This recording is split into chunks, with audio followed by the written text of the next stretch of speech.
Social మీడియాలో reel అనేది బాగా హైలైట్ అవుతా ఉన్నా సార్. హైలైట్ అవడం కాదు, దాని మీద కామెంట్లు అయితే విపరీతంగా వస్తా ఉన్నాయి. పోలీస్ డ్రెస్ లో ఉన్నటువంటి హీరో అని కొందరు, సో నేటి తరానికి ఎన్టీఆర్ సినిమాను ఒకటి ముందుకు తీసుకొచ్చి ఆ పేరు పెడతా ఉన్నారు. ఆ రీల్ కి సంబంధించి అది ఎక్కడ జరిగింది, ఎందుకు అలా జరగాల్సి వచ్చింది, ఆ యువతతో మీరు ఆ మాటలు మాట్లాడడానికి మిమ్మల్ని కలిసివేసిన సంఘటన ఏంటి అంటే ఏం చెప్తారు సార్? రీసెంట్ గా కమలాపూర్ మండలం అని చెప్పేసి కాజీపేట డివిజన్ పరిధిలో కమలాపూర్ మండలంలో లక్ష్మీపురం అనే గ్రామంలో ఈ యొక్క హృదయ విదారకమైన సంఘటన జరిగింది. దీంట్లో ఇన్ఫాక్ట్ ఇద్దరు చనిపోయారు యువకులు. వారి ఫ్రెండ్ ఒక అతను చనిపోతే అతని అంత్యక్రియలకని వెళ్లి అక్కడ అంత్యక్రియల తదుపరి ఇక్కడ కల్చర్ లో భాగంగా కాస్త ఆ మందు కాస్త ఎక్కువ అయినట్టుంది. దాంతోనే చాలా ర్యాష్ గా డ్రైవ్ చేస్తూ ఆ లక్ష్మీపురం గ్రామం దగ్గర హైవే మీద స్కిడ్ అయి పడిపోయి డివైడర్ గుద్దుకొని ఇద్దరు పిల్లలు అక్కడికక్కడే చనిపోయారు.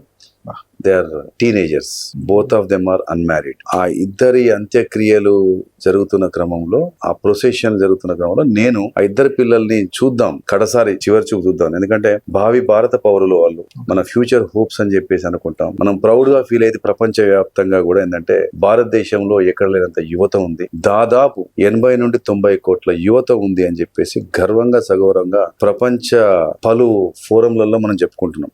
అలాంటి యువతలో ఇద్దరు పోవడం అనేది నన్ను కలిచివేసింది. వాళ్ళని చూద్దామని వెళ్ళిన తర్వాత అక్కడ ఆ నేపథ్యం అంతా కాస్త తెలుసుకున్న తర్వాత అక్కడ పిల్లలు మళ్ళీ అది ఆ ఫీల్ అనేది లేకుండా మళ్ళీ మద్యం సేవించి మద్యం మత్తులో మళ్ళీ కొంతమంది పిల్లలు నృత్యాలు చేయడం అని చూశాను. చూసిన తర్వాత నాకు ఎక్కడ లేని ఆవేశం, ఆక్రోశం, ఆవేదన అన్నీ పెళ్ళుబుక్కాయి. వెంటనే అక్కడ ఆగి ఆ చనిపోయిన పిల్లల దగ్గరికి వెళ్ళి చూసి వారికి కడసారి నివాళులు అర్పించిన తర్వాత నాకు ఇక ఆగలే.